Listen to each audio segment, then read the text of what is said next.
Good day all of you. So today we are going to discuss 6.3, that is internal check, internal control, internal audit. In previous class 6.3 internal control we discussed, that is part 1 class. You have to treat that as a part 1. 6.3 internal control is part 1. So today class we are going to discuss 6.3 about internal check and internal audit, that is part 2. Okay. So internal control we discussed in previous class. Basically, what is internal control? Internal control is, what is internal control? So it is procedures and policies adapted by the company for achieving the objectives of business, to safeguard the assets, prevent and detect the frauds and errors, to follow the management policy, okay, and to have an control over the accuracy of the transactions. For this purpose, internal control should be implemented for each organization. So that is internal control. That's what we discussed in previous class. So then what about internal check? What is internal check? Whether internal check is a different thing from internal control, or both are interrelated, those things we have to think actually. So internal control is the ultimate objective of the company, ultimate agenda of the company for implementation. So once the control is implemented, we have to ensure that control is practically implemented and it is effectively there in the company. For that we have to do some internal check on the controls, okay, or else to achieve the control we have to bring some internal check. So it is like internal control is the main major, or what you can say, that is the fundamentals, and below the internal controls you have internal check. Actually it is a main system is an internal control and subsystem is internal check. Okay, so internal check is nothing but I am ensuring that my internal control is properly implemented in my company by doing some check. That is done by normally internal employees. That is normally done by employees itself. So that is the purpose of internal check. Internal check is nothing but to ensuring that the procedures and policies is properly implemented. Internal control is properly implemented. For that, how it is implemented? How it is implemented? By doing by implementing lot of policies and procedures in company. One of the thing is internal check. So if I want internal control in my company, I should have lot of internal check. Then only I can achieve my internal control properly. That is the meaning for internal check. Okay, how it is possible? For example, I want a very good internal control in my finance department, accounts department. How to ensure that? How to ensure that all the payments are made to only vendor, suppliers, genuine payments, all are genuine payments. There is no fraud and error will be there in my payment department, accounts department. How can I ensure that? So I should, this is for that I would have implemented the control. For that I would have implemented the controls. What are the controls? Delegation of work. Delegation of work means what? Manager will do some job, manager will do checking jobs, juniors assistants will do creating the journal entry or passing the bills, basic level journal entry creations, operational work, data entry work, data processing work will be done by junior level employee. Senior level employee will monitor the work. That is internal control. Correct? Then what is internal check? What is internal check? We have to check the transactions. The employee, the senior manager will check the transactions entered by the junior employee. That is internal check. Why internal check? To achieve my control, to bring the control. Why bringing the control? To achieve the objective of my business. Okay, so unless this senior is checking the junior, if he is checking the junior, then he is ensuring there is a control in my company. Correct? That is maker checker policy. one of the example, you can take it as an example. So internal check is a subsystem of internal control. Internal control is my ultimate objective, but I want to ensure that my internal control is properly implemented in the company. For that I will do lot of check in a lot of areas, all the departments, not only finance department, all the department. Someone work will be checked by someone there is if there is any production output, that should be cross checked by some other quality department. All these things to bring the control in the company, they do lot of checks. That is the general meaning of internal check. We will understand from the input material. 6.3.1 internal check, that is what I am going to read now. I think that is the starting topic of this starting page for this topic actually. 6.3.1 okay, internal check. In that I am going to read the material. So the accounting of transaction has a number of steps, such as posting to the concerned books of accounts, recording receipts and payments of cash, etc. This process involves various number of steps. Thus, in an internal check system, practically a continuous internal audit is carried on by the staff itself. The work of one individual is checked by other in the staff. Internal check is a valuable part of the internal control. Okay, so whatever we discussed, same thing as written here. In an accounts department, there will be many people doing accounting entry.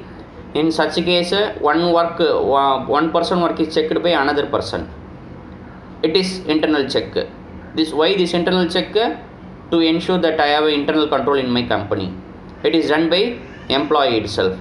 Okay, that's what they said. Okay, in fourth line what they said, internal check is a valuable part of the internal control. Okay, so this is the meaning. So they have given one example also. Next para they have given one example. Whenever you are going for a bank to withdraw the cash, you can't directly go to the counter and withdraw the cash. You have to wait. They will give token to you. You have to wait in line, and they will check whether you have a sufficient balance in your account or not to withdraw the cash, and whether your signature is proper or not. That also they will check, and finally they will pass the that document to the cashier. Before before the cashier making the payment to you, this many process will happen in the bank. Okay, so that is, all these things are what? Control, that is checked. Control is checked every time. That is internal check. Okay, why? To have a control. If there is a control, then only I can achieve the objective. So next thing is auditor's duty in regard to internal check system. Auditor's duty in regard to internal check system. So as an auditor, what is my job on internal check system? Internal check is implemented inside the company. That is, checking is done by one person on the another person work. Then what is the role of auditor on the internal check? Auditor means external person normally. When he is visiting, what is his role on the internal check of the company system? Internal check system for the company. So as an auditor, what I will do? Okay, you have an internal control. First I will check whether you have internal control or not. That we will discuss. During internal audit we will discuss.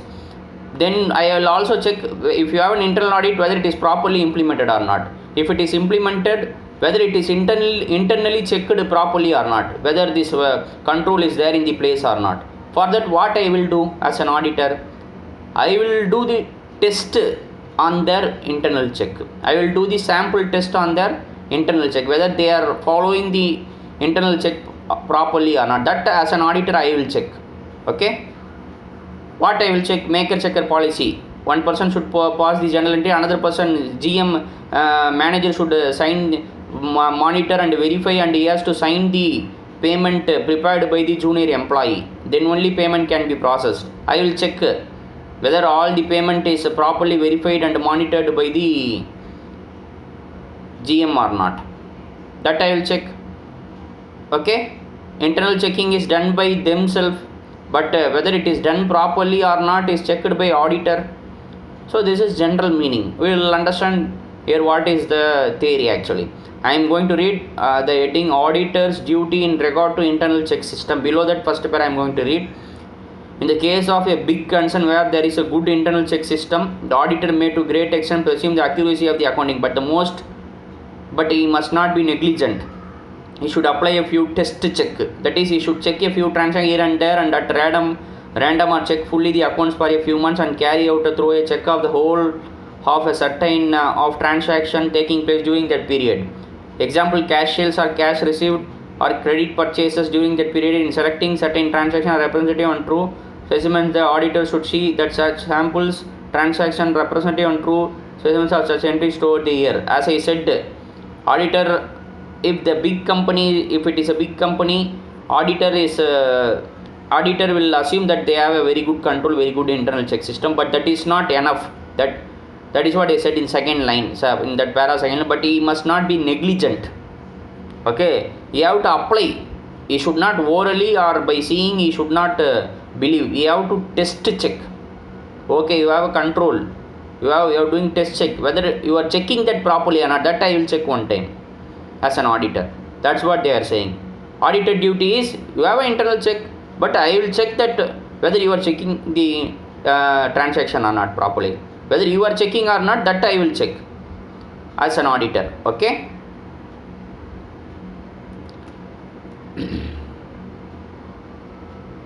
So this is the meaning for the auditors thing. All other things you just go through, all are general theory, you can understand yourself. Then come to the next page.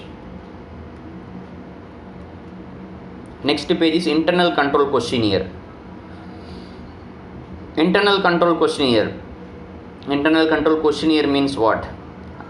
I am an auditor. You all are future auditors. So internal control questionnaire. You are going for an audit. First, what is the first step? In previous class I discussed. You have to understand the business. You have to understand the existing control of the company. Correct? Then only you can do the audit. That is internal audit. We will discuss. So the point is internal control questionnaire in the sense, as an auditor, you are going for an audit. First you have to understand their business under the existing control environment. What type of control they have in their company. That can be understood by many ways.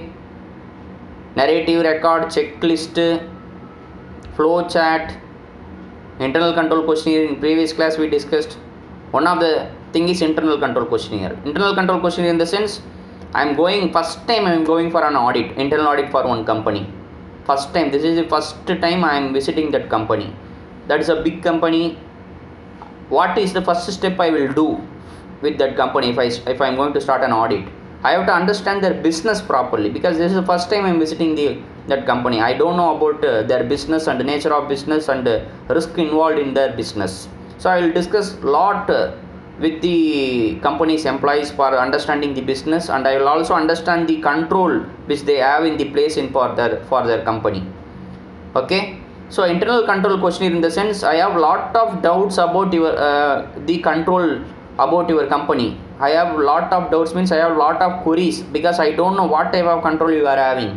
So whatever comes in my mind as a doubt or as a point about that company regarding controls, I will write and ask to the concerned department. There will be many departments: purchase, marketing, sales, all the departments. That is the specialty of internal audit compared with other audits. Here it is not only finance or accounts. We have to cover all the departments. That is the general scope of internal audit. Efficiency, effectiveness, frauds, errors, accounting mistakes, value addition, cost saving, legal compliance, standards, rules and regulation compliance, safety violation is there or not, information security, all the areas not belongs to any specific area. That is specialty of internal audit. So as an auditor, when I am visiting for a company for an internal audit, first step is I have to understand their control. You have a sufficient control. You have a make a checker policy or not. You have different departments or not? Marketing, production, sales, accounts, finance. This many department you have. You have how many numbers of employee? How many numbers of employees you have? What is their jobs and responsibility? Whether there is a written document for jobs and responsibility, whether there is a LOA document or this there or not, level of authority document. So all these things I will ask and I will understand from the company who is having control for, who is having authorization to make decision, who is having authorization to issue policies, and how whether it is followed or not, the policies are not followed properly or not. This many questions should come in my mind when I am preparing the internal control questionnaire. Internal control questionnaire is an unlimited document, as I said in previous class. Whatever comes in your mind for related to controls, for related to understanding the controls, that should be discussed with the company's employee. That is the meaning of internal control questionnaire. We will I am going to read the theory. Internal control questionnaire heading. On that first para I am going to read. The evaluation of internal check system in an organization is of great concern both the statutory auditor as well as the internal auditor. The guiding factor for audit operation by the statutory auditor depends on a great extent on the soundness of or otherwise of internal controls in the business. Due to limitation of time of statutory auditor can spend on company's audit, he has to decide the extent of in-depth of many areas, particularly checking and verification of routine aspects of financial transaction. Full stop. First para what they are trying to say. So internal check should be verified by the auditors, correct? That is done by statutory auditor and internal auditor. Who is statutory auditor? Audit under the Companies Act. Who is doing the financials? Who is giving the opinion on the financial statement under section 143? Is an auditor, statutory auditor, generally audit under Companies Act. Then internal auditor, I will give explanation what is internal auditor later. So internal auditor, who is internal auditor? So that we will discuss. So job of the statutory auditor is basically focusing on financial statement, not much about other areas. But internal auditor, as I said, his job is whether control is there, whether he has to audit the controls of the company.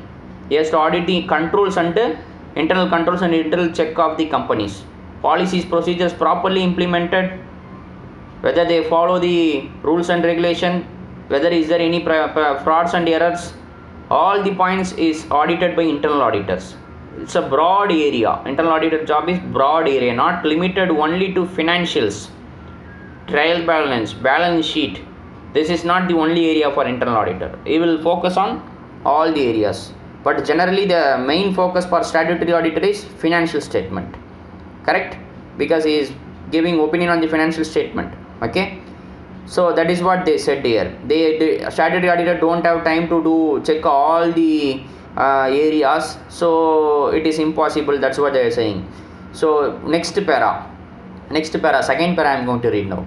The evaluation of internal check system is including internal accounting control gives an opportunity to the statutory auditor to have a clear insight into the operating system and overall view of the organization workings to spot weakness in the system and procedure both in respect of financial and operational area of the business. The internal check system questionnaire is a list of systematically and logically prepared. That's what important for us. Internal check system questionnaire. Internal check system questionnaire is a list of systematically and logically prepared questions, whatever doubts in your mind, designed to find out and evaluate the effectiveness of internal check system regarding various aspects and accounting transaction of an organization. So I will prepare one statement, I will prepare one question book regarding your internal check area. What all the checks you have made, whether how many employees, who will do what, whether what is the job of manager, what is the job of junior, what is the job of senior, all the details should be, I will ask them, okay, to ensure whether they have a proper internal check system or not. Okay, that is the thing. So this is the meaning actually. You please go through rest of the thing, all are general theory, but the point you should understand broadly how to think. You can write your own points also in examination. So there is one example also, internal control questionnaire for cash and bank receipts. that also you please go through. I am going to the next page. Difference between checklist and internal control questionnaire. So what is the difference between internal checklist and internal control questionnaire? So as I said in previous class, internal checklist and internal control, in previous class also we discussed. Checklist is already prepared. What is the purpose of checklist? I am going for an audit. I have to do some audit on some area. As I said in previous class, income tax payments, similarly any other area. And that particular area, what all the things I have to check. It is already written in one document.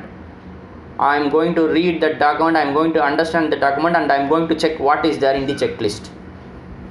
Okay, that is checklist. Checklist is prepared already by the auditor, and it is shared with their employees and juniors and article assistant. When the articles audit assistant entering the company, while doing the audit, they have to read this checklist.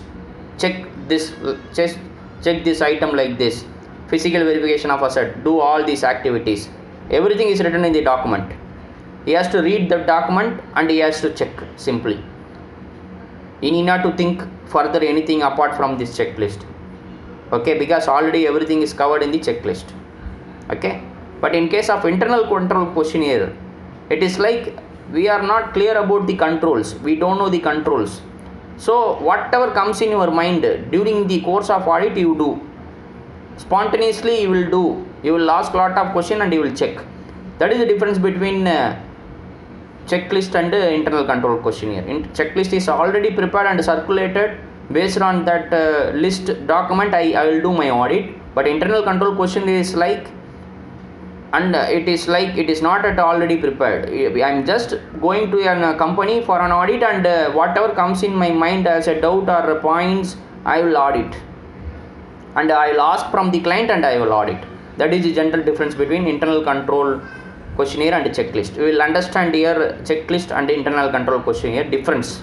On that first point is basis, point of time, when it is issued. Checklist is issued at what time, internal control questionnaire is issued at what time. Checklist is already prepared, then we have to issue at the beginning itself, correct? Because we know already, we are having that list with us already. Okay, checklist, we will see point of time. What is the point here? It is issued at the commencement of audit and reported back after completion of audit. Yes, of course, I already have the checklist in my hand. What I have to do is written in the document already. So I will issue before the audit itself. Okay, because it is already prepared. My past auditor is prepared this document already. Based on his audit experience, he is already prepared this document. But internal control questionnaire, we can't issue. There is no any specific point. It is issued at any point, because whatever comes in your mind, you are writing. Okay, that is the difference. Issued to, second point, issued to audit staff, auditor, junior I will issue, and he will read the checklist and he will go to the client place and he has to do the audit.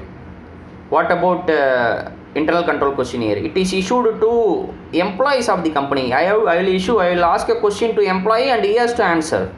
That I will take it as a notes. Okay, so this is the general meaning. You please go through balance 2 points. So you can expect 4 marks, short notes, checklist and the internal control questionnaire. So then next thing is distinction between internal audit, internal control and internal check. Internal control, what is the purpose of the internal control? By implementing the control. How I am going to implement the controls? By issuing policies and procedure for implementing the controls. Why I am implementing the controls? To achieve the objective of the business, to run my business effectively and efficiently, safeguarding the assets, prevention and detection of frauds and errors, to comply with the management policy, to ensure that I have accuracy and authenticity over my financial transaction. This is the purpose of internal control. Then what about internal check? internal check is like I'm ensuring that my control is properly implemented by doing some internal check randomly, okay, to ensure that I have a control properly in the place. That is internal check. Then what about internal audit? Who will do internal audit? Auditor will do internal audit. What is the job of internal auditor? He will check whether the control is properly implemented, sufficiently implemented as per our previous class discussion. Remember it. He will check that a control is properly implemented, sufficiently implemented, adequately implemented or inadequately implemented, any improvement required, whether control is there or not. If there is no control, he will report it. If there is a control but less controls, more risk, that also he will report. That is the job of internal auditor. Okay, so this is the difference. Internal control is implemented by the management. Primary responsibility of the lies with the management. Okay, so that implemented control is properly utilized or effectively implemented, or whether is there any lacuna, whether there is a deficiency in control, that is identified by the auditor. That is the job of auditor. Okay, so you just go through internal audit, internal control, internal check. Below that we have flow chart. Internal control is the total system. Below that you have two systems, subsystem. One is internal check subsystem, another one is internal audit subsystem. As I said, internal control is the ultimate purpose, that is cross checked by two people. So one is internal check, that is cross checked by company employee, and another person, internal audit, that is an external person, that he will ensure that control, he will also test the control whether there is an adequacy of control or not. Okay, so below there is a difference also between internal audit, internal control, internal check. Based on our discussion, you please go through what is the internal difference between internal audit, internal control and internal check. Come to the next page. You have cutoff procedures. What is that cutoff procedures? What is the cutoff procedures? That is also type of control in the company. Generally, what is cutoff procedure? Cutoff procedure means what? Timing, cutoff time. What is that cutoff time? Last date, due date, last date for filing the forms, last date for filing the IT returns. That is cutoff date. IT. Why cutoff date is required? Then only you have a control in a company. What is the company's normally financial year for companies? What? April to 31st March. Correct? So in a big companies and all, every month they will prepare financial statement. Every month they will prepare MIS, Management Information System. Okay. So why they are preparing every month MIS? They have a large business. They want to know the performance of their company every month. So every month they will pass the entries, journal entries, provisions they will book, provision for expenses for the month. April month expenses they will book at the end of the April. That is 30th April they will book, or 1st May they will book for the April month transaction. Provisions for expenses, provision for salary, provision for tax. Okay, all these expenses they will book on April month, means 1st May or 2nd May they have to book it. So the purpose is, that is called cutoff procedure. April month expenditure should be booked in April month itself. I should not book April month expenses in July month or August month, because same financial year. No, that is not correct way of accounting approach, accounting method. The point is, this is linked with your matching concept. This procedure is linked with the basic concept of, one of the basic concept of, that is matching concept. Matching concept means what? Revenue should be matched with the cost incurred during the period. The whatever revenue generated during the period should be matched along with the cost incurred related to that revenue. Okay, that is matching concept.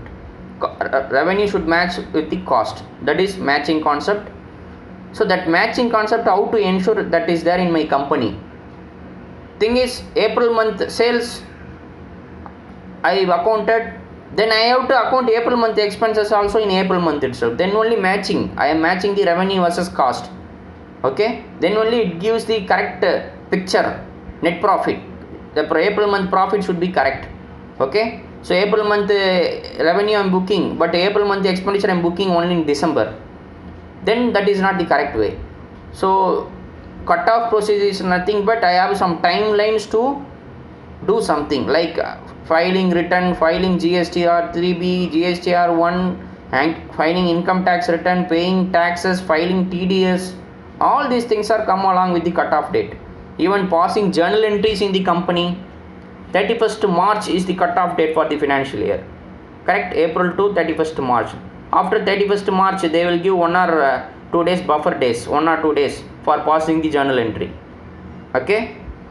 So, but 31st March entry they can't book in the next financial year. After 6 months I am booking for 31st March. That is not allowed because cutoff procedure, matching concept. Okay? That is the meaning of cutoff procedure. We will see what is given here. Cutoff procedure I am reading an heading. Under that, first definition. Periods usually coincide with the calendar months, which lead to the need for specific demarcation between transaction forming the part of one period from those included in the following period. Thus, cutoff procedure adopted to allocate revenues and costs to the proper accounting period. As I said, the purpose is revenue and cost is allocated for that particular accounting period. April month expenses, April month revenue. May month revenue, May month expenses should be accounted in the same month. Okay, then accrual method is also followed, matching concept is also followed. That is linked with the cutoff procedure. Okay, so this is the general meaning. You please go through rest of the points for cutoff procedure. Examination point of view little bit important. Then the next thing is examination in depth, auditing in depth, walkthrough test. So walkthrough test, examination depth, auditing depth, as I said in previous class, P2P, procurement to payment. Procurement to payment, substantive procedures, examination in depth. Okay, all these things are you can interlink. I will check. You please refer our previous class P2P example.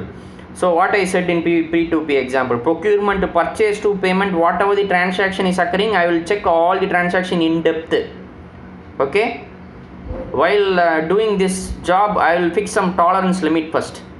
Tolerance limits what? For example, I am going to check 1 lakh invoices, 1 lakh purchase invoices. Maximum mistake, because without mistakes you can't run the company. Normally there will be some mistake, but that mistake should be minor and controllable in nature. There is no material misstatement out of that mistake. That we have to ensure as an auditor. For example, if I am doing an audit for 1 lakh invoice, out of 1 lakh invoice there should not be error more than 5 invoice.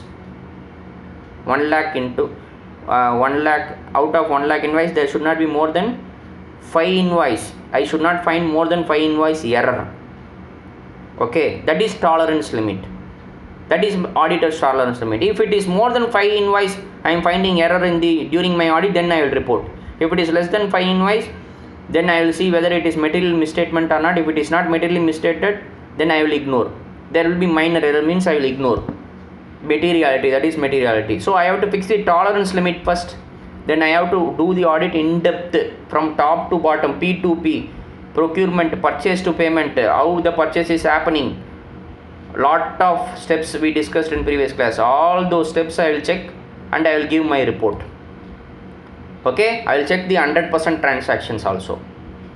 Okay, this is the meaning of examination in depth. I am coming to the next page. Difference between test checking and statistical sampling. Test checking and statistical sampling. So okay, I am going to do an audit. How I am going to do the audit? On what basis I am going to do the audit?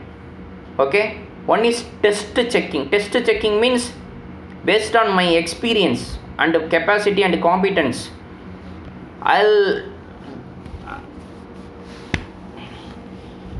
so based on my experience, past experience, I will test check. I know this company means this area is very good area. They out of 5 departments, purchase department, no frauds. Normally they have a very good control. Accounts department, yes, there is a weakness in this department.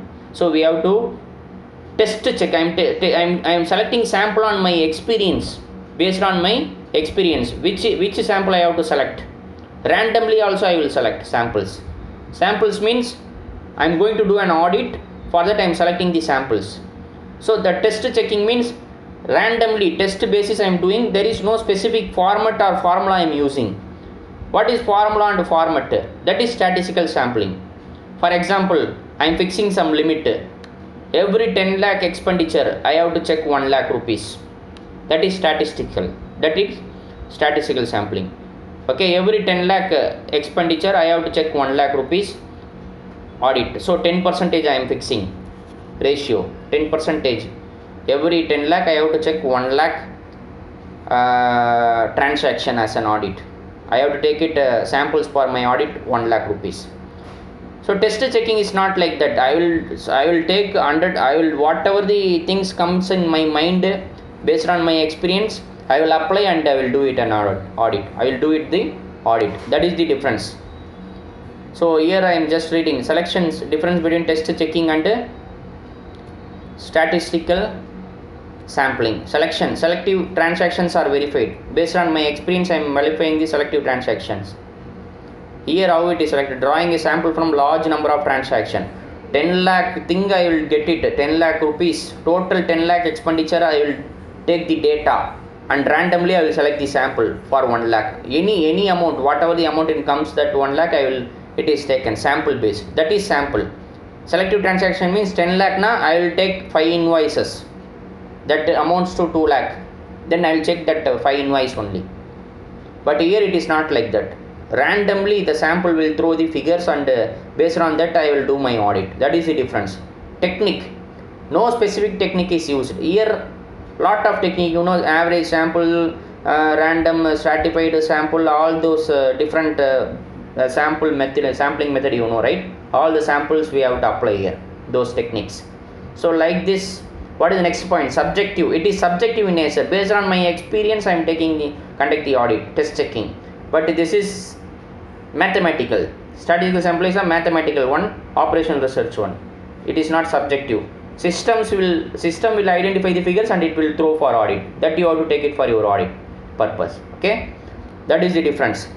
So with this, internal check is over. We will move to the internal auditing. That is 6.3.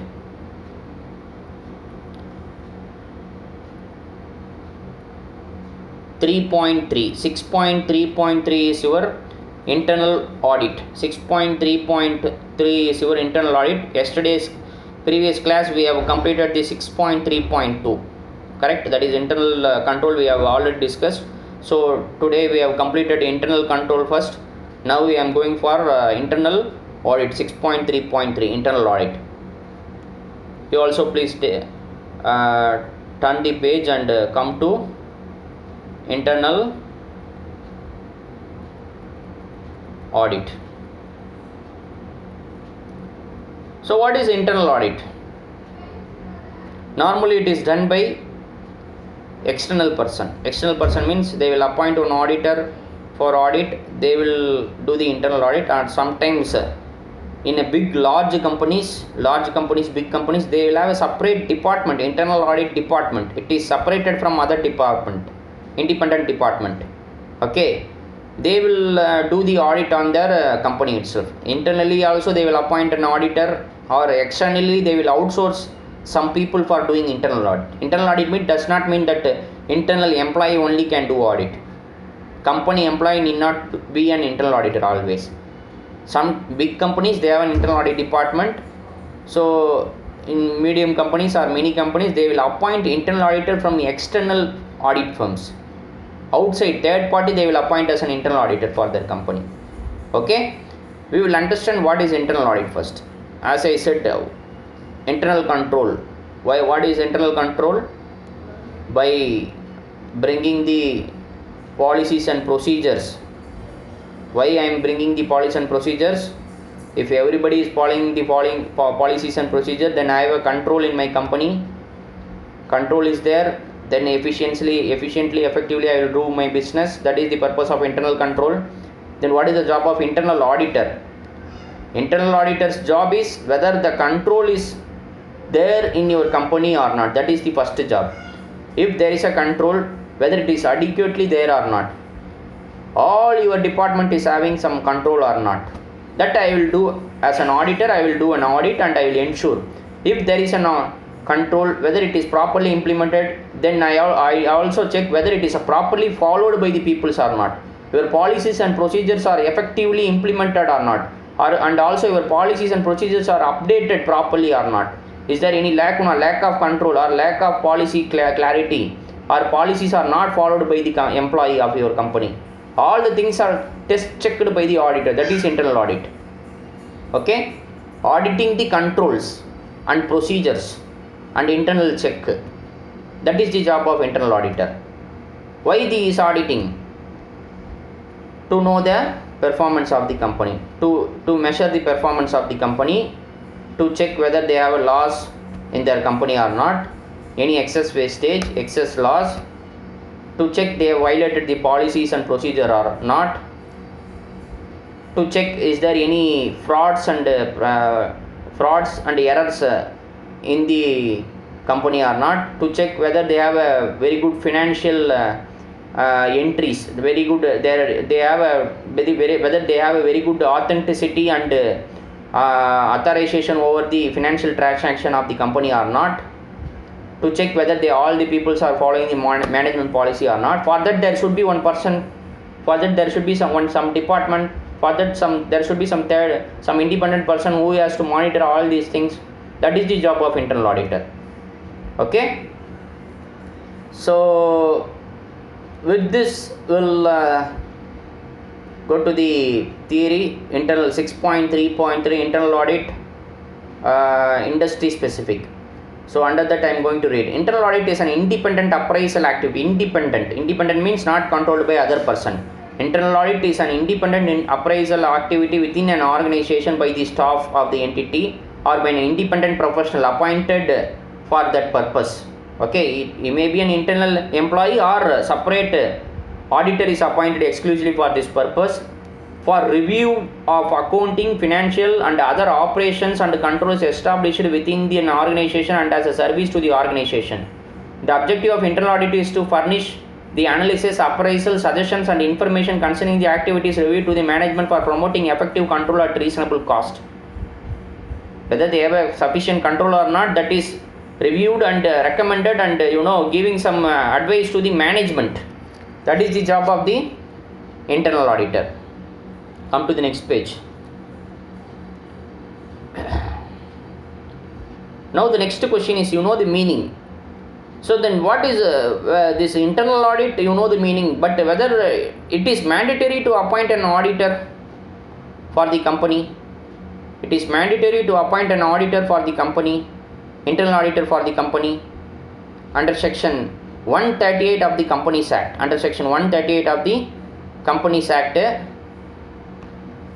as per the 138 of the Companies Act, you have to appoint an internal auditor for such class of companies. Such class of companies means what? So what is the such class of companies? You know the meaning of internal audit. Now we are understanding this internal audit is mandatorily should be appointed or mandatorily followed by all the companies or any specific companies. So before Companies Act 2013, in Companies Act 1956, you don't have a provision for internal audit specifically, meaning you need not to appoint an internal auditor under the Companies Act, because that provision is not available under the Companies Act 1956. But Companies Act 2013, you have this provision actually. As per this provision, you have to mandatorily appoint the internal auditor. Then who will be that internal auditor? What qualification he should have? What qualification he should possess? He or she should possess for conducting an internal audit. They said that normally an internal auditor should be qualified chartered accountant, practicing chartered accountant, or qualified cost accountant. Qualified chartered accountant is eligible to conduct the internal audit. Not only practicing, but generally the qualification is cost accountant or chartered accountant. And if the management feels MD level board level people feels that any other person is having capable of conducting internal audit means they can appoint any other person who is not qualified CA/CMA also. But the point is, as per the act, they are specifically giving qualification, that is CA/CMA is eligible for conducting an internal audit. Apart from these two qualification, if the management feels that the person is having sufficient capacity to conduct internal audit, hence they can appoint any other person who is having that capacity for conducting an internal audit, who is not a qualified CA/CMA also. That is the understanding. So here as per internal audit under section 138 of the Companies Act, material internal audit is, I am going to read internal audit under section 138 of the Companies Act 2013. Below that I am going to read. Internal audit is required by such class or class of companies as prescribed shall be required to appoint internal auditor, who shall either be a chartered accountant or cost accountant or such other professional as may be decided by the board to conduct internal auditor of the functions and the activities of the company. This is the meaning. So chartered accountant, cost accountant is given. But what is that such class or classes? Such class or classes means what? Such class or classes means not for all the companies. Not for all the companies. They have some list. So every listed companies, they have to appoint the internal auditor. That is called such class or class of companies. For this type of companies only internal audit is mandatory. What type of thing? Every listed company. Listed means what? Listed in stock exchange. Their shares are trading in the stock exchange. So one is every listed company. It is not there here actually, but it is there in your provisions related to auditing under Companies Act. In that chapter, this point is there actually. Internal audit, all those point is there. But here, this point is not there. But I am just reading. Every listed company is definitely we have to conduct the internal audit, and also every public company, every unlisted public company, not private company, every unlisted public company having paid up share capital of 50 crore or more during the previous financial year. Okay, preceding financial year. During the preceding financial year, or turnover of 200 crores or more. Okay, or outstanding loans or borrowings from banks or public financial institution exceeding 100 crore or more at any point during the financial year, preceding financial year. Outstanding deposits of 25 crore or more at any point of time during the preceding financial year. This is for public company. So public company, one is first is every listed company. Listed company means normally public company, but it is listed, shares are traded in the stock exchange. Then for them it is mandatory. Forget about their turnover, sales and capital and all. If it is listed, then definitely they have to do internal audit. If it is an unlisted public company, then they should have a paid up capital of 50 crore. Then they should have, or these all things are, or any one condition is there, then they have to appoint the auditor, internal auditor. Then they should, if they have 200 crore turnover in their company in the preceding financial year, or if they have a borrowings of more than 100 crores in their preceding financial year, or one more, or that is if they have an outstanding deposit of 25 crore at any time during the preceding financial year, if there is if anything out of this 4 is there in that company, then they have to appoint the internal auditor. This is for public unlisted company, unlisted public company. Then what about private company? Private company also it is applicable. For them also there is a list. For them also there is some conditions. Condition is turnover of 200 crores or more during the preceding financial year, or outstanding loans or borrowings from banks or financial institution exceeding 100 crore or more at any point during the preceding financial year. Thing is, for a private limited company, two things. One is turnover. If your turnover is more than 200 crore in the preceding financial year, then applicable. Okay. If your outstanding loans and things from the banks and financial institution for more than 100 crore or more at any point during the time, then internal audit is applicable. This is the applicability of internal auditor. Okay. So this is the meaning. You please remember, there will be 1 mark also. Internal audit can be done by cost accountant, chartered accountant. Yes, so you have to write the answer. Internal audit is applicable to which class of company? Such class of company means they will ask 1 mark also. Okay, they will ask true or false. Every listed company is mandatory or not. For every listed company, internal audit is mandatory. Okay. Next thing, according to next para I am reading. After the internal audit under section 138, it is over. Next para below that I am reading next heading. According to Institute of Internal Auditors, internal audit involves 5 areas of operation. Internal auditor's job is what actually? Internal auditors involves 5 areas of operation. As an internal auditor, what are the things I have to check in the company? Controls I have to check. Control is divided into various aspects. Why? What is the control? Control on what I have to audit?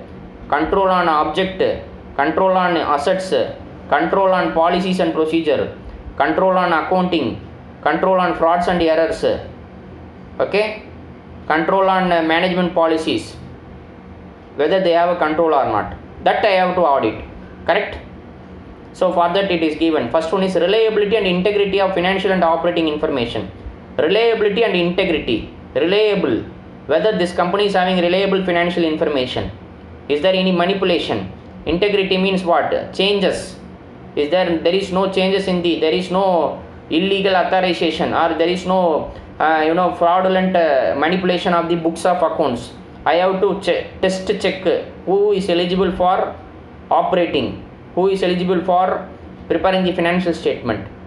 Okay, that is the meaning. Next point, compliance with the laws, policies, plans, procedures and regulations. As an internal auditor, I have to check whether this company is properly complying rules and regulations, not violated any rules and regulations. They are filing the documents in time. Cutoff procedure is followed properly in this company. Next thing is safeguarding of asset. Whether this company is having proper control over the safeguarding of the physical asset, cash and also information system. Okay. Fourth point, economic and efficient use of resources. Next also, standard versus actual, standard costing versus actual, losses, budget versus actual. Whether this company is having, whether they are utilizing properly their resources or not, input output ratio. Okay, all these things I will check as an auditor. Come to the next heading. Next heading is features of internal audit. Next heading is features of internal audit. So features, come to the features. Features, what is features? Characteristics, features, all those similar things. How it is conducted, all the things are general point. It is an independent, I am reading the point, features of internal audit. First point, it is an independent appraisal activity within the organization. Independent appraisal within the organization, of course. Then it can be conducted by staff or external independent professional also. That is the second point. General thing, they are repeating the same point again and again, so I am leaving that point. Functions of internal audit. Functions of internal audit I am going to read. So what is that functions of internal audit?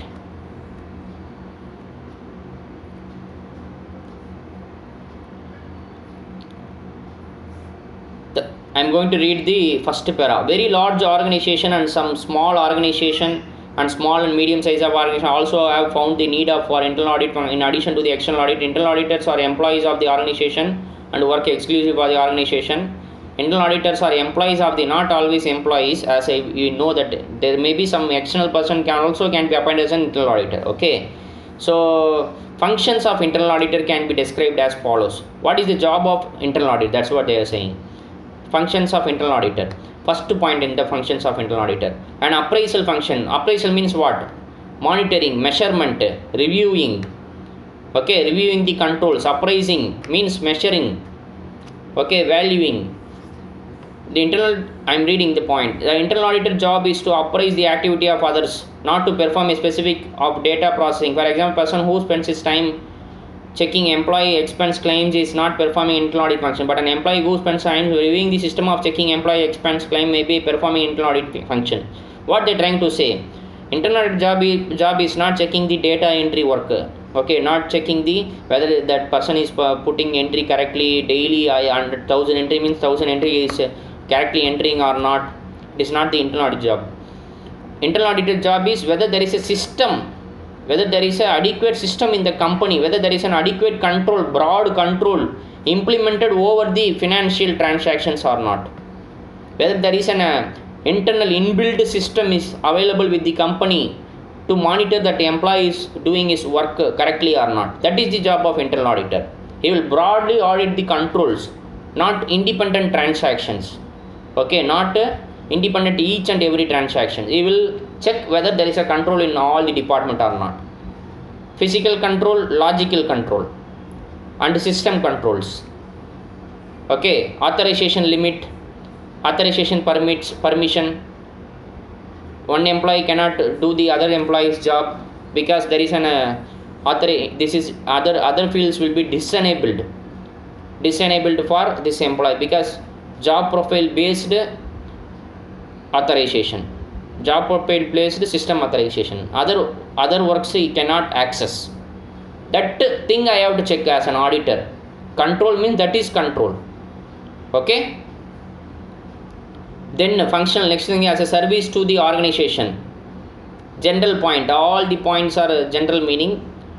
Duties, you please go through. I think you can easily understand based on our discussion.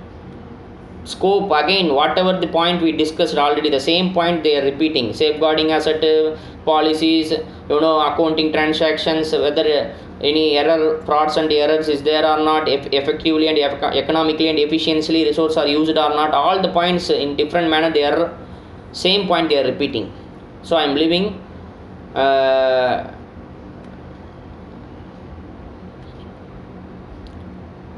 am directly coming to the need of internal audit. Go through general points. Internal audit important management tool for the following reason.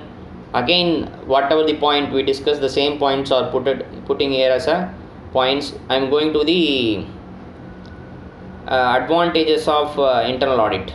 Advantages of internal audit. That also please go through yourself, nothing new. Based on discussion, if you read, you can understand easily.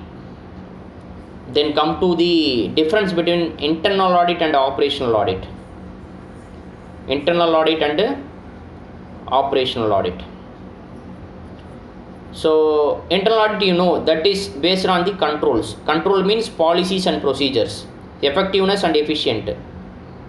Policies and procedures only I am going to audit, whether it is properly implemented, system is properly implemented. That is a broad view of audit. Operational audit, what is it? Operational audit, that is related to business or production area.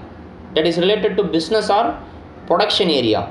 Like that is not a broad work like internal audit. Internal audit is a broad work. It will cover all the area comprehensively. It cover all the areas.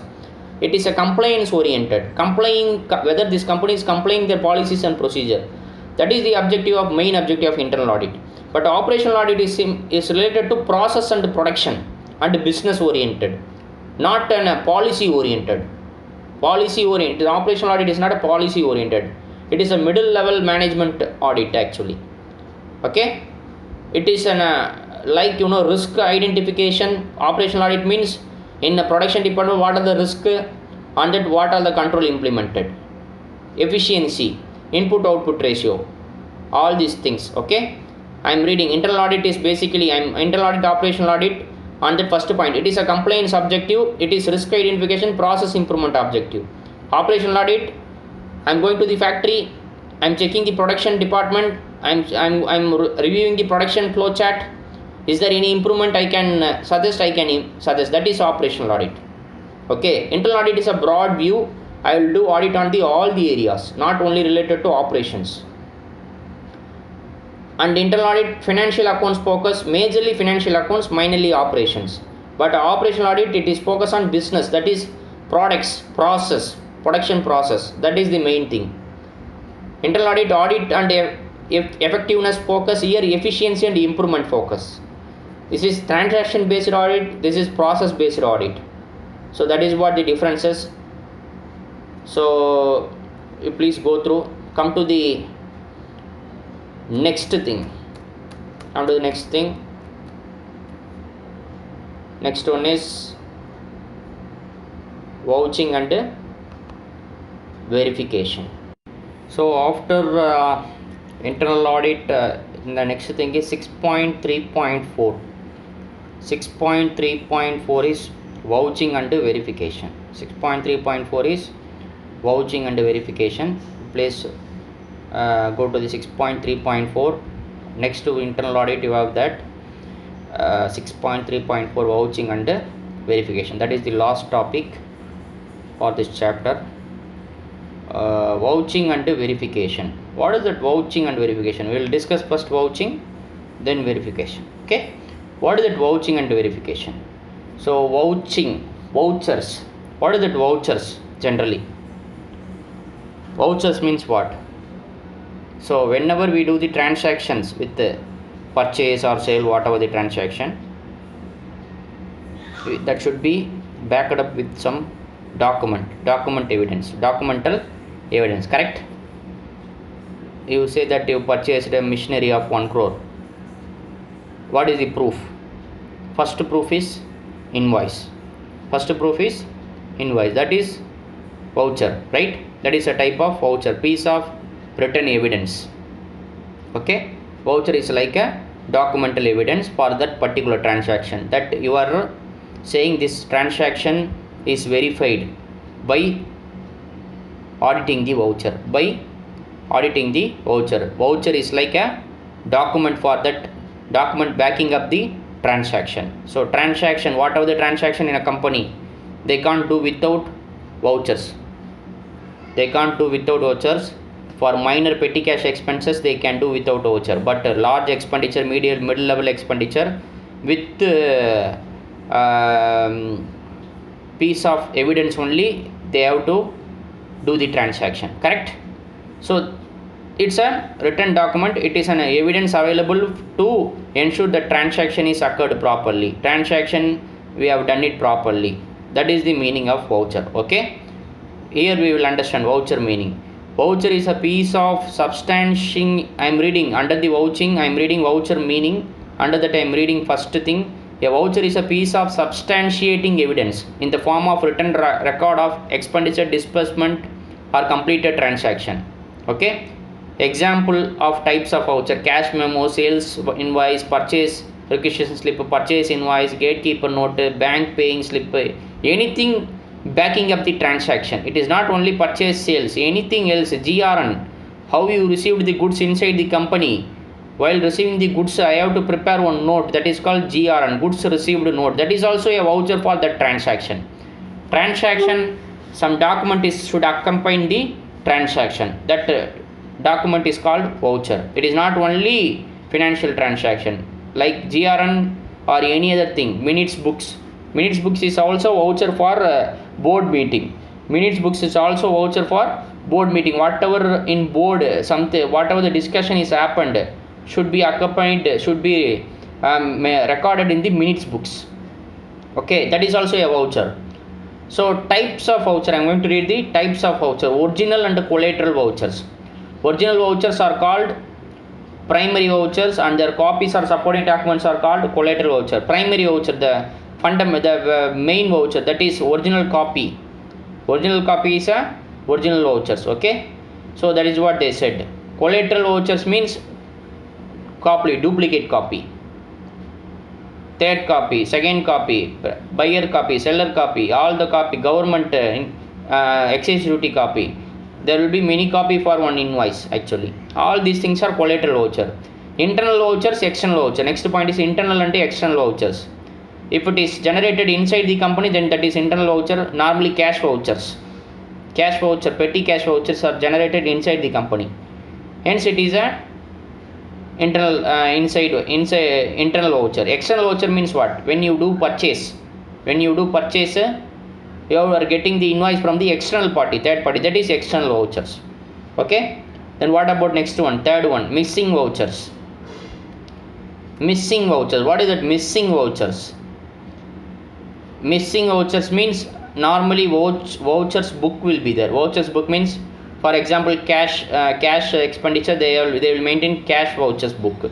In that serially there will be numbered, date, year, everything will be there. Number 1, number 2, number 3, number 4, number 5, number 6. Like that every month they have to use serially, sequentially these vouchers actually. Missing voucher means, for example, totally 100 vouchers. Out of 100 vouchers, 50 to 55 voucher is missing. Number 50 to 55 voucher is missing. Okay, missing means it is not accounted. Okay, that is missing vouchers. Somebody has taken the vouchers from the vouchers book and they may misuse that vouchers also for some other reasons. So if anything is missed, we have to identify and we have to mark from invoice number 50 to 55 is missed. So that vouchers is already cancelled, or we have to cancel and we have to note a point on that.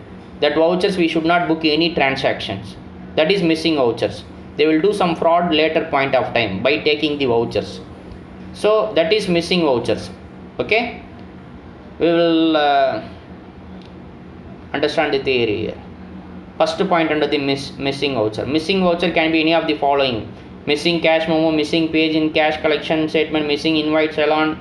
Anything is missing, that is missing voucher. Not only I gave an example as a cash. Okay, so this is the thing. Come to the next one. Next one is vouching. What is voucher? Voucher is a piece of document. It is like an evidence for the transactions. Okay, it is an evidence for the transactions or event occurred. Okay, that is vouching, correct? Sorry, that is vouchers. Then what is vouching? Voucher is an evidence.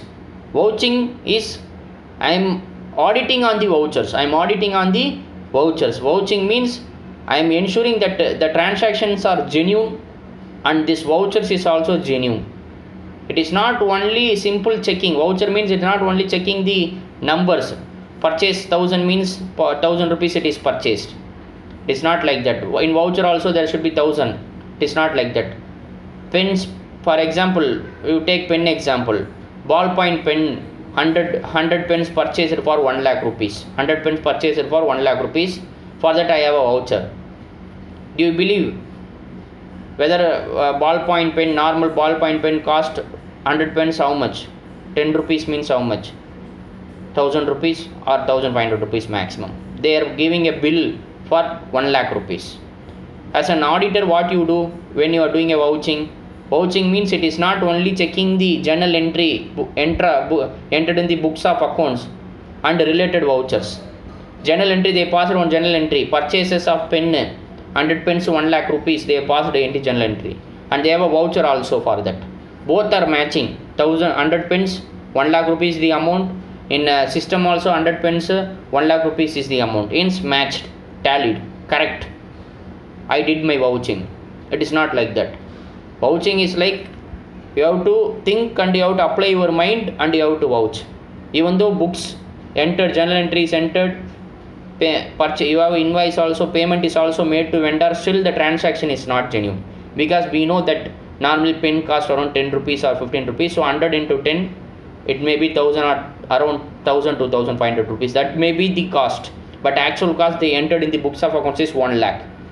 So vouching here means you have to check the genuinity of the transaction. That is vouching.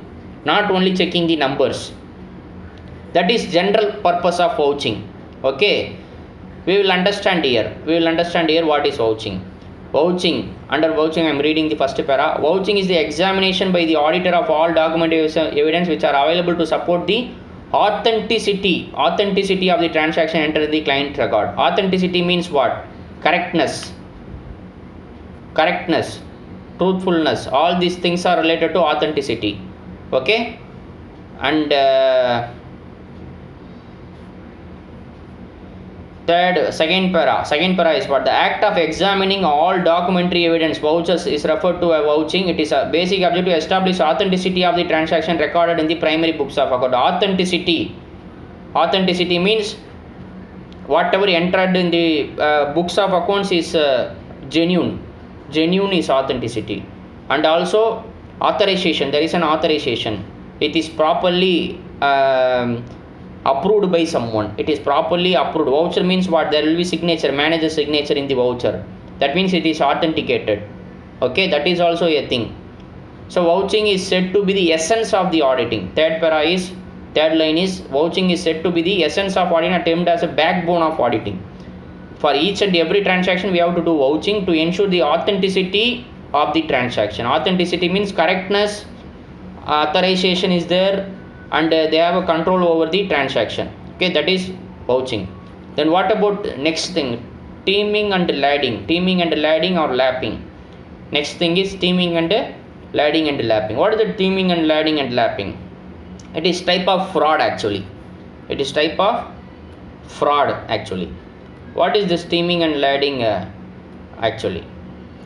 So what will happen normally? There will be in many companies where this cashier department, they do cash sales actually, and they will collect the cash from the customer. So this teaming and ladding is basically a type of fraud where the cashier do normally. So what they will do, it's an accounting fraud actually, so they will collect, for example, they made a cash sales, they made a sales cash sales to ABCD.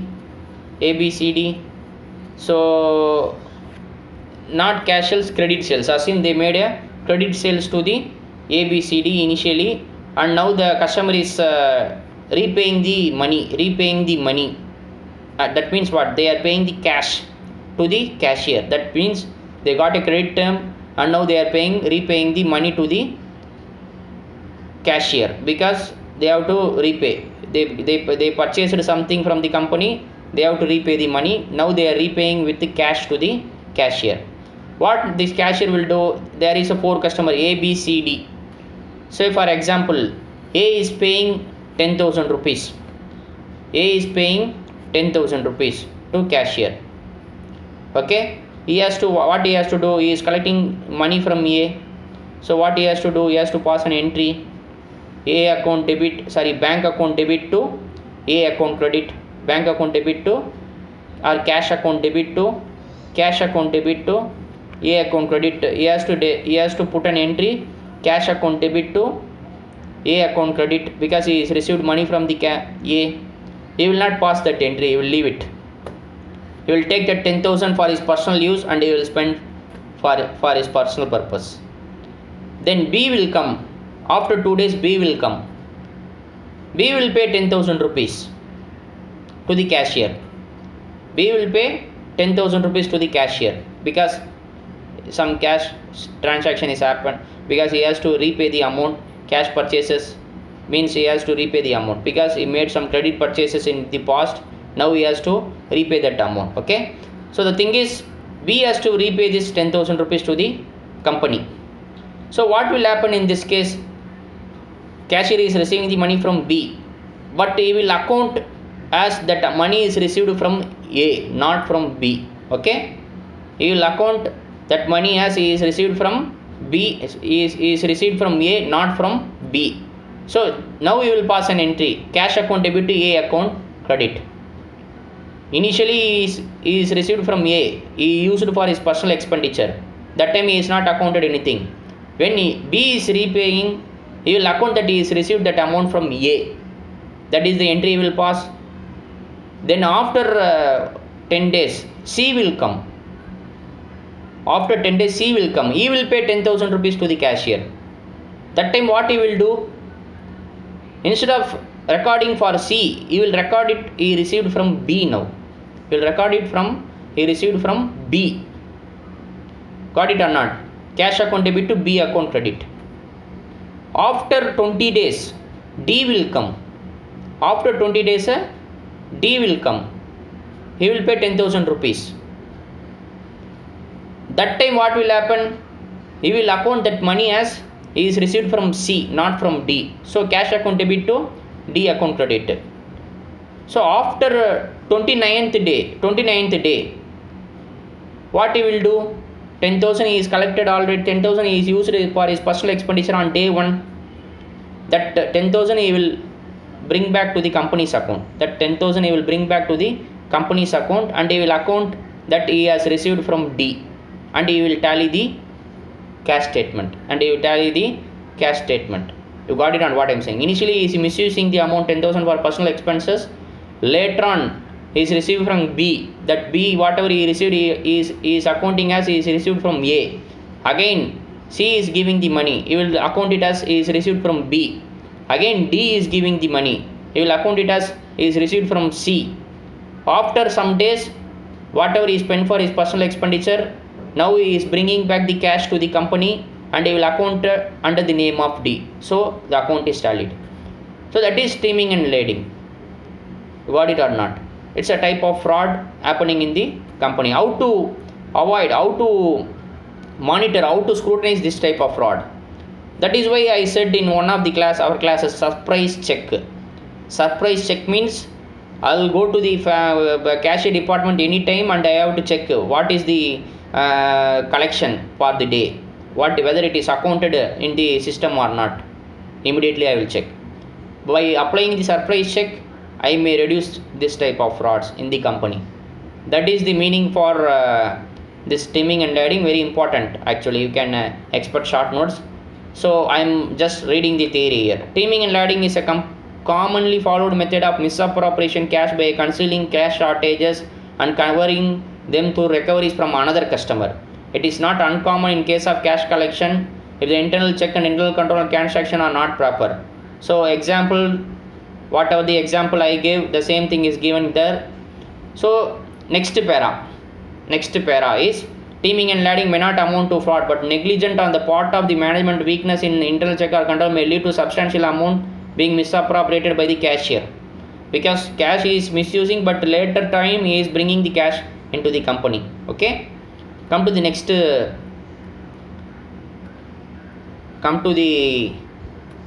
page. How to avoid this steaming and lading? That is given some points based on discussion. You please go through. Audit of receipts, cash sale of asset, audit of expenditure is given. So then what next heading is audit of receipts. That is next heading. Okay.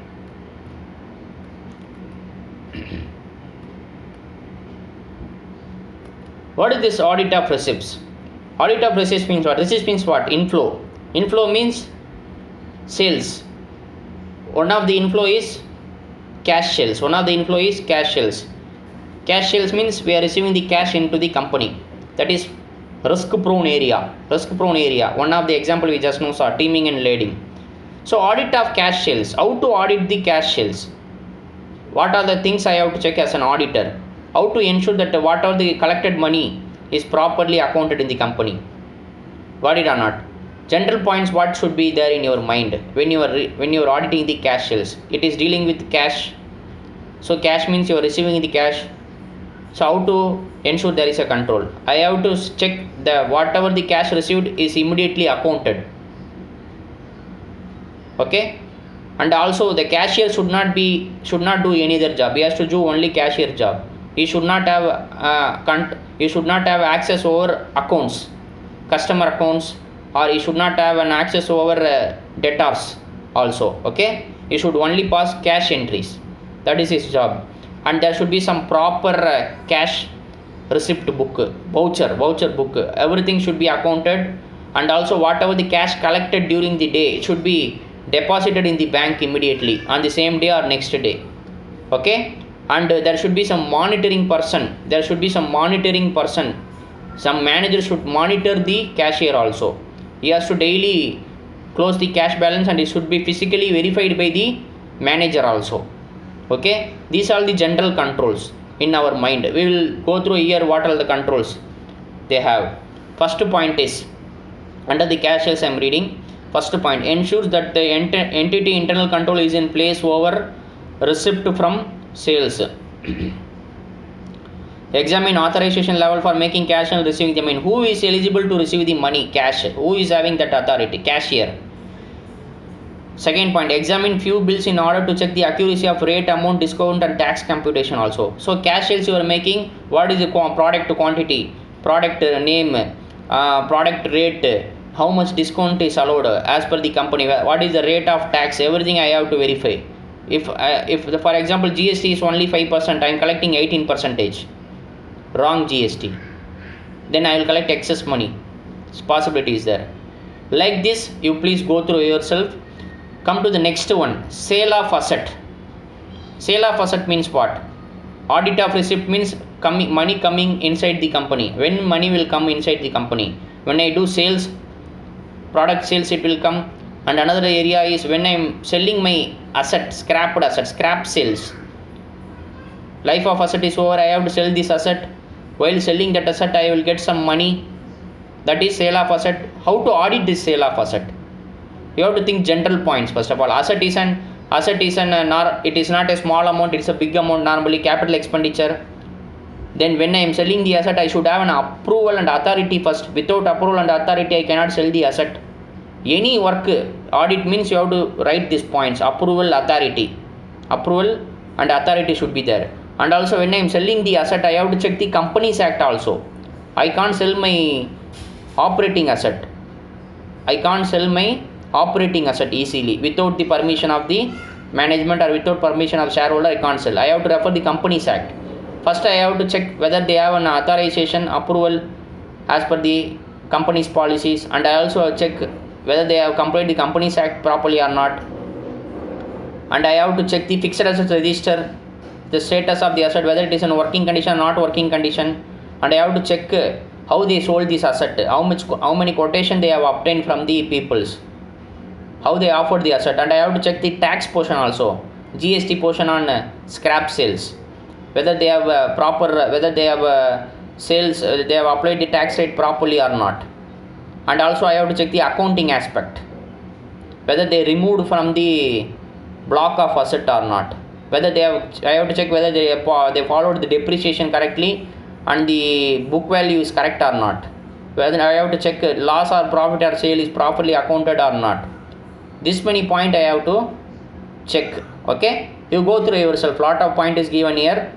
You please go through yourself. All these things are general point, you have to think yourself. Authorization, approval, Companies Act compliance, accounting aspect. Okay, accounting aspect also you have to write. Control aspect you have to write a point. You have to first decide what you are going to read, which area you are going to study. Asset means what are the characters, we will discuss later. You have a separate chapter for this area actually. A particular item, how to interpret or how to think about the particular item. You have to think about the characters related to that item. Okay, then related points you have to think yourself and you have to write. Audit of expenditure. Expenditure means many type of expenditure is there. Purchase is an expenditure, salary is an expenditure, tax is an expenditure, and administrative expenses is an expenditure. What expenditure they are saying here, we will go through here. Transaction with the directors, that is an expenditure. If you pay something to your director, that is an expenditure. Remuneration, commission, or any other thing, if you are paying monetary benefit, non-monetary benefit to your directors, all the things are transaction with your directors. So when you are dealing with your directors, then you have to check the compliance with the Companies Act also. Thing is, when the director is interested in one contract, if you are awarding one contract to one person, if you are awarding one contract, sale agreement, purchase agreement to some person, you are entering agreement with one person, that person is related with the director, means we have to check the Companies Act first, section 188 of the act. That is first point, compliance with the section 188 of the Companies Act. What is that act actually? Check that any contract entered into by the director is related with the company in accordance with the provision of section 188 of the Companies Act or not. So if there is a contract that is entered by the company with that any person, if director is related as per section 188, you have to check the compliance is made or not. There will be some compliances. Okay, next point, disclosure of interest by director. If the company is entering some agreement with someone who is director is already interested Interest means they are already having some shares in that company, stakeholder in that company. Then director has to disclose that before company is entering. I am already a related party with that company. Like that he has to disclose. Okay, that is what they said. So come to the next one, payment for acquisition of asset. Payment for acquisition of asset. What is that payment for acquisition of asset? This is nothing but purchase of asset. When you are purchasing the asset, what are the things you have to audit? Purchasing of asset means what? You are making a capital expenditure. Capital expenditure, you have to think about approval and authorization. Without approval and authorization, we can't make a capital expenditure. I have, as an auditor, what I have to check? Check whether this company having proper approval and authorization and internal control over the purchase of capital expenditure asset. And also, if I am purchasing an asset, I have to do the cost benefit analysis. Cost benefit analysis means what? If I invest in this asset, what is the benefit I am going to get? Capital budgeting. Remember your capital budgeting, financial management subject, capital budgeting. What is the purpose? If I purchase this asset, what is the cash flow I am generating? I'm expected cash flow from this investment. Cash benefit analysis I have to do as an auditor. Whether is there any use of purchasing this asset, that I have to check. And also I have to check the Companies Act also, if there is any bulk purchase. And I also check the accounting aspect, whether it is properly accounted as a capital expenditure. And I also check the accounting standard also, because AS10, plant property equipment, PPE, I have to check whether the depreciation is properly calculated or not. Okay, I have to check the rate of depreciation. I have to check the agreement entered between the company and the seller, purchase agreement. I have to check the invoice. I have to go physically verify the asset. Verification of asset also I have to do as an auditor. Correct? Ownership, that's what they said. Ownership also I have to check. Invoice, if I have to check who is the owner of the asset, it is written in the name, company name should be entered in the invoice. All these points we have to check. I am going to the next heading. I am going to the next page and next heading also. Verification of assets and liability. Verification of assets and liability. That is the next heading I am going to discuss. So vouching we discuss. Vouching is like verification of the authenticity of the transaction entered in the company's books of accounts by referring some piece of evidence, by verifying some, by vouching some piece of evidence, even invoices, memo, cash memo, GR and all these evidence I am verifying for ensuring that the authenticity of the transaction. And what about verification? It is an extension of vouching. It is an extension of vouching. For example, fixed assets I am verifying. Fixed assets I am vouching. I am doing a vouching for fixed assets. I am checking the documentation. I checked the invoice. I checked the agreement. I checked the approval. I checked the authorization, authenticity of the transaction. Then what else? What further thing I will do for this transaction? I will do the verification of the asset. That means I will go physically and check the asset. You are saying you purchased the asset, your books of accounts you have the asset, but I will go and check in factory, this asset is available in your godown location or not. That is verification, extension of vouching. Further involvement in auditing step. It is a further step in auditing. It's a verification. Vouching is a starting stage, verification is an advanced level. Okay, that is the difference between vouching and verification. Now we will understand here verification of assets and liability. So here I am going to read the first big para, verification of assets and liabilities. So the first point is, first line is, only the vouching to ascertain the arithmetical accuracy is not enough. The auditor is supposed to go beyond that while doing audit. In all type of transaction, vouching is must.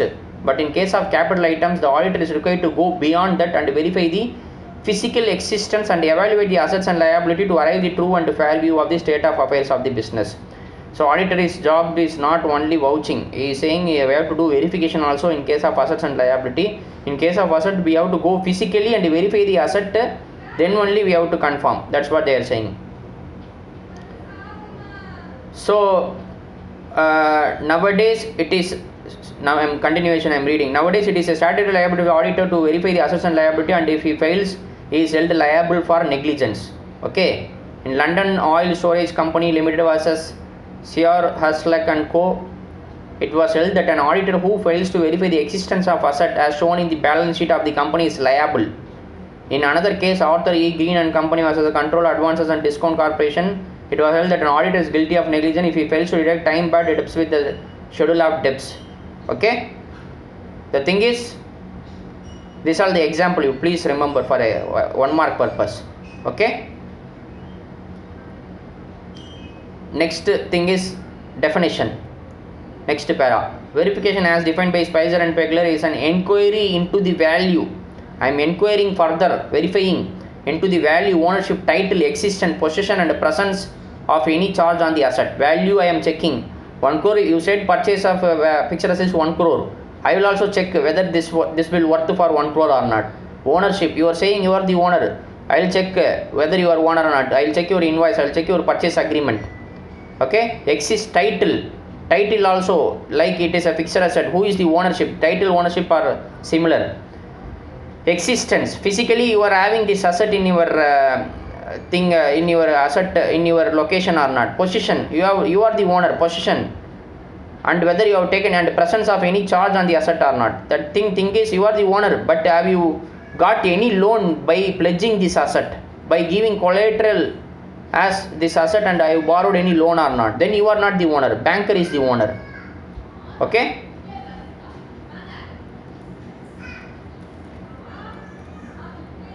I am reading the meaning now. I am reading the meaning. Verification means proving the truth. 1 mark purpose you remember. Verification means proving the truth. An auditor is not only to see the arithmetical and bona fides of the transaction in the books of account by vouching only, but as also see that assets are recorded in the balance sheet actually exist. Physically we have to go and verify. That is what they are trying to see, trying to write here actually. So all the things you please remember, please you go through yourself. Whatever the discussion, they are repeating the same point. Importance of verification. Importance of verification. I am reading the next para, that is importance of verification. Verification is very important function from viewpoint of both the auditor and the client has to give clear idea, true and fair view of balance sheet. Importance of verification may be described as under true and fair view of balance sheet. Of course, if I do verification, I will get the true and fair view. Valuation. Next point is valuation. Whatever the value is as per AS 10 or not. Historical cost or revaluation of asset, whether it is properly applied as per AS 10 or not. Okay. Omission. Verification of facility that are confirming the omission of any asset or liability in the balance sheet. Anything is purchased but is not accounted. I will go physically verifying. I am physically seeing the asset, but it is not there in the books of accounts. Then that is omission. By verification only I can identify this. Okay. Scope of verification. All these things are based on our discussion. You please go through yourself. So objects of verification. Objective of verification. Verification of assets and liabilities done with the following object. Next page you come. To know whether balance sheet exhibit true and fair view. Balance sheet வந்து கரெக்டா இருக்கா, true and fair view இருக்கா. Next point, to find out whether assets were in exchange. Asset வந்து அங்க இருக்கா நிஜமா, is there physically available or not. To find the ownership and title, who is the owner, that also I will identify. To correct valuation of assets, same thing they are repeating. Arithmetical accuracy, where correcta they pass the entry or not. Okay, to ensure that assets have been recorded properly. Whether fixed assets, furniture means they recorded furniture. They should not record furniture as an electrical equipment. Electrical equipment is a furniture. Furniture and fixture means furniture only they have to record. That's what they said. To ensure, to detect frauds and error, any misuse of asset, any tampering or any theft of asset is there or not. Okay. Advantages of verification. To avoid manipulation of accounts. I am reading advantages of verification. Next heading. To avoid manipulation, to guard against improper use, to ensure proper recording and valuation. Same point they are repeating again and again. Okay. So same point, different manner they are repeating again and again. So you please go through yourself. I think with this this 6.3 is over, that is internal control, internal audit, internal check, vouching and verification is over. You can expect around 10 marks, 10 to 12 marks in examination. Now we will just go through the 1 mark. Come to the 1 mark, come to the next page, that is true or false, you please come. Internal audit is an independent appraisal. It is a dependent appraisal or independent appraisal activity? Yes, it is an independent appraisal activity. It is a true. Next point is internal check and internal audit are one and the same or different? Internal audit is a broad thing. Internal audit is the main system, internal check is the subsystem. Hence, it is not one and the same. Internal audit includes internal check, but internal check does not include internal audit. Okay? So, it is not correct. False. What is the third one? Internal audit has a big role to play in preventing fraud. Of course, internal audit is having a big role in preventing fraud. One of the objective of internal control and internal audit is to detect and identify the frauds and errors. Okay. Fourth point, audit committee is only luxury to the company. It is not luxury to the company. It is requirement. It is a need. You should have an audit committee.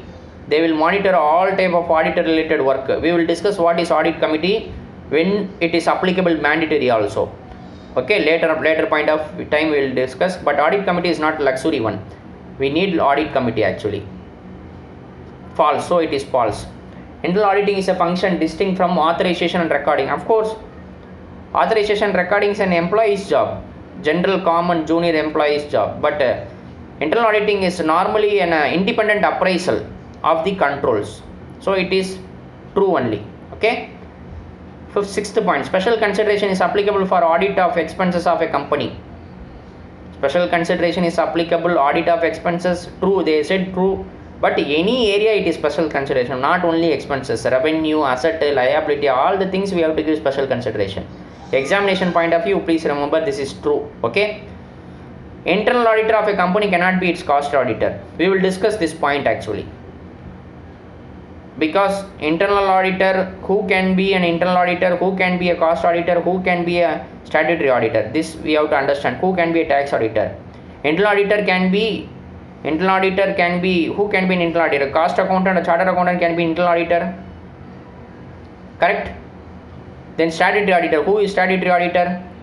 Practicing chartered accountant can be only appointed as a statutory auditor. Then who is cost auditor? Only practicing cost accountant can be appointed as a cost auditor. Then who is tax auditor? Only a practicing chartered accountant under the Income Tax Act can be appointed as a tax auditor. Okay. Then now the question is whether the internal auditor of that company, same company, can be appointed as a cost auditor for the same company. That is the question. It is not allowed. Internal auditor cannot be appointed as a cost auditor. Internal auditor cannot be appointed as a tax auditor. Internal auditor cannot be appointed as a statutory auditor. Internal auditor can be appointed only for internal auditor for the same company. He cannot be appointed for the same company as a cost auditor, stat auditor, tax auditor.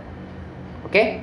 So here the thing is, internal auditor of a company cannot be its cost auditor. True. Internal auditor can the same company cannot do cost audit for the same company. So it is true. Cutoff procedures are generally applied to trading transaction.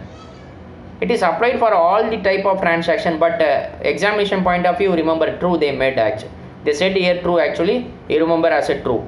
Not only trading transaction. Cutoff procedure is applicable for, it is a common control actually. Okay. An unexplained decrease in the gross profit may result due to fictitious sales. Unexplained decrease in the gross profit ratio. Fictitious sales means what? Fake sales. I am manipulating the books of accounts. I am booking fake sales. Fake sales means what? I am increasing the sales. If I increase the sales, whether my profit will increase or decrease? Normally it will increase. Fictitious sale means manipulated. Books is manipulated. Okay. Books is fake entry booked. I am increasing the sales unnecessarily. Whether my profit will increase or decrease? It will increase. So unexplained decrease. It is not unexplained decrease. It is an unexplained increase in the gross profit ratio. If I book fake sales, if I increase sales, my gross profit will increase. So it is false. Okay. It will not decrease, it will increase. Hence it is false. Proving the truth means vouching of expenses or verification of expenses. Proving the truth means verification of expenses. Proving the truth means verification of the things, not vouching. Proving the truth means verification. False. Okay. But in general practice, voucher is also similar to verification only. It is not vouching. Also, we have to prove the truth. Vouching is not only counting or arithmetical accuracy. For examination purpose, you please understand. Vouching is also a broad manner. We have to apply in a broad manner only. Okay. Vouching is not only checking the arithmetical accuracy. Okay. So fill in the blanks. Internal check is a valuable part of what? Internal control. Because internal control includes internal check. Internal control. Okay. Internal audit is an independent appraisal activity. Just now we studied.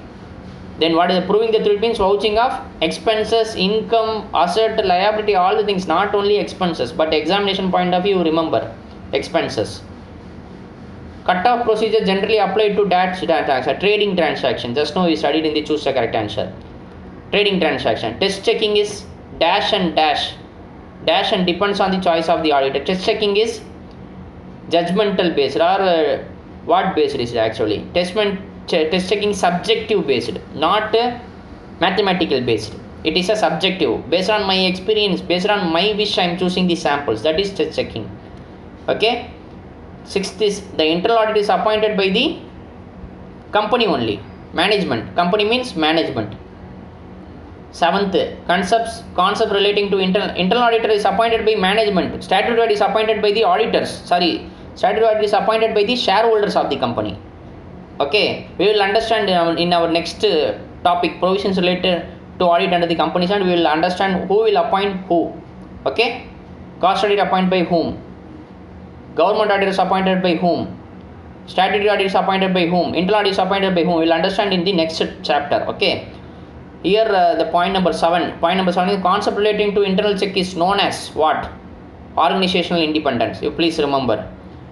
Point number 8. Vouching is said to be the essence of the auditing. Of course, it's an essence of the auditing. Match the following. GAR 7 challan. What is this GAR 7 challan? This is related to indirect taxation.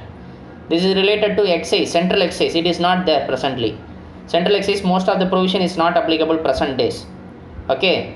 Central excise is not there because after GST, most of the things are eliminated from the central excise. Most of the item central excise is eliminated. All the items are covered under the GST. I think few items are still covered under the Central Excise Act. Okay. So the thing is, GAR 7 related to challan or return filed related to central excise. So GAR 7 challan we can link with the excise duty. Ind AS 37. Ind AS 37 means what? You please remember Ind AS. You go through Google it. Ind AS 37 deals with, I think here the answer is contingent liability. Okay, then you take it contingent liability. SA 265. They are saying the answer is communication of deficiency in internal control to those charged with the governance and management. Proving the truth means what? Vouching or verification. Verification. Okay. Section 138 means what? Appointment of internal auditor. Applicability of internal auditor. I think wrongly mentioned as intangible asset. You correct it as internal auditor. Internal audit. Section 138 of the Companies Act deals with the internal audit, not intangible asset. They mentioned as intangible asset. You correct. E is internal audit. Okay. So then multiple choice question. Multiple choice question. Purpose of internal audit is to protect what? Whom we have to protect? Assets of the company, audit staff, accountant, management. Asset only we have to protect. Protect the asset. Okay. Protect the asset only.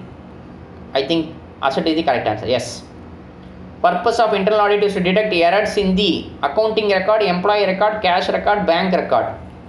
Accounting record include cash record, bank record. Employee record is a record deals with HR department. Okay. Employee record is a record deals with normally HR department. Accounting record, we have to detect errors in the accounting record. Accounting record include cash and bank record. So we have to detect the error in the accounting record. So hence the accounting record is the correct answer. Yes, accounting record is the correct answer. The purpose of internal auditor is to determine the liabilities of whom? employer, employee, accountant, external auditor. If I do internal auditor, to whom I am auditing? I am auditing on the controls, I am auditing on the procedure, I am auditing on the policies. Who has to follow these policies, procedure? Employee of the company has to follow this policies and procedures. So if they are not following, then they are liable to the company. Then they are liable to the management. Employee is liable to the management. So I am identifying, determining the liability of employee. So B is the answer. The asset protection is possible through internal control, internal audit, internal check, none of the above. Asset protection is possible through internal control, I think. We will see, maybe internal audit or internal control. That may be the correct answer. I guess it is an internal control. We will see what is the correct answer. For internal audit, yes. Internal audit, you should have an internal control. That is the primary thing, implementation of internal control. But auditor only will check whether the asset is protected properly or not. It is both job, management job as well as auditor job. Here the answer is internal audit, you take it internal audit. Okay. Next one is the function of internal audit is meant for whom? Dearth of staff, dearth of time, and dearth of time and funds, dearth of funds. The function of internal audit is meant for whom? I think it's dearth of staff or dearth of time. It is dearth of staff. It is related to staff only we are auditing. Sixth point, proving review of internal controls is very important of the audit, as the effective of internal controls will determine the extent of checking is to be done by the management, auditor. Review of internal control system is very important for auditor, as the effectives of internal control system will determine the extent of checking is to be done by. Who is going to check internal control is there or not? Whose job it is? Checking the internal control implemented by the management. Auditor job is the thing. Auditor only going to check. So point 6B. B is the correct answer. Auditor is the correct. Auditor only has to check whether there is an internal control or not. Point number 7. Proving the truth means vouching of. All the answer is correct. Expenses, payment, asset, liability. But institute answer is expenses. You take it. Vouching of expenses. Okay. Vouching of expenses or asset. Vouching of asset. Okay. Verification of vouching and verification of asset. You please take it. Vouching of asset or expenses. Expenses. Okay. Expenses, asset, liability. All the area we have to do vouching. Since the institute answer is expenses, you take it expenses. Checklist contains the instruction to be followed by whom? Checklist is given by auditor to his audit assistant. Audit assistant has to follow. Correct? So audit assistant is the correct answer. Given by auditor to his assistant. While assistant is doing audit, he has to follow the checklist. Okay? Then what is the ninth item? Ninth thing is internal control question contain questions need to be followed by whom? Employee only. Employee, we have to circulate the internal control question. We have to share the question with them. They have to answer. Then answer B is correct. Okay. With this, internal control, internal audit, internal check, vouching and verification topic is over. With this 6.3 is over. Study note 6 is over. So from study note 6 you can expect around 20 marks to 20 to 23 marks, up to 25 marks you can expect on an average. So please go through. Don't postpone the reading of auditing, because company accounts under audit you have 50 marks is allocated to audit. Equal importance you have to give. You please go through our video sessions and all. You will get some idea over the subject first, get some self thinking over the subject first. Then you go through the material also. You will able to understand. Try to solve lot of 1 mark from the past material, past suggestion answer, PTP, RTP, all the things you try to solve the 1 mark, because 1 mark is the game changer. They are asking around 28 marks 1 mark in the examination. So I recommend you to start studying now itself. Don't postpone auditing for the later time. Okay. So in our next class we'll start the provisions relating to audit under Companies Act, that is study note 7. It is very very important. Here we have to there is totally 4 topics: 7.1, 7.2, 7.3, 7.4. we will, in our next class, we will discuss the 7.1, that is basically provisions under the Companies Act. Less logic, more law. Less logic, more law. We will understand in our next class. So once again I am repeating, start the revision. Please go through the video patiently. I am trying to spend more time, actually I am spending more time. I am giving lot of explanation. Why? Because auditing is a theory subject. You should not try to mug up, rather you have to create. I am trying to create your self thinking, actually that's why I am giving lot of example, lot of discussion, little bit lengthy. I am sharing the lengthy video, that is for your useful purpose only. So please use this time properly, and any doubts also you can message me. In our next class we will go through the study note 7. So thank you.